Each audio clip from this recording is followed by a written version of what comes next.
ভাইরা শুনে যান, আপনারা শুনেন, মহারানা হচ্ছে বিবির হক। ওই টাকা স্বামী, শাশুড়ি, শ্বশুর কেউ জিজ্ঞেস করতে পারবে না বৌমাকে আর বিবিকে এই টাকাটা কোথায় খরচ করলে।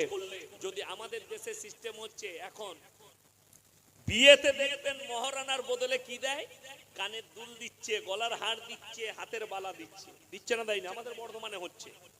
বলে বাদ জোহর 1 লাখ টাকা, 1 লাখ টাকার জিনিস আছে।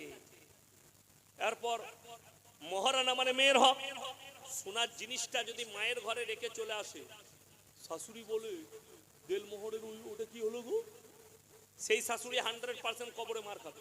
দেলমোহরে সোনা দিবার প্রয়োজন নাই তোমার বৌমাকে, তুমি নগদ টাকা দাও, সেই টাকাটা সে দান করতে পারে, স্বামীকে দিতে পারে, শ্বশুরকে দিতে পারে, মাকে দিতে পারে, বাপকে দিতে পারে, শাশুড়িকে দিতে পারে। টাকার হিসেব নিতে পাবে না পরিবারের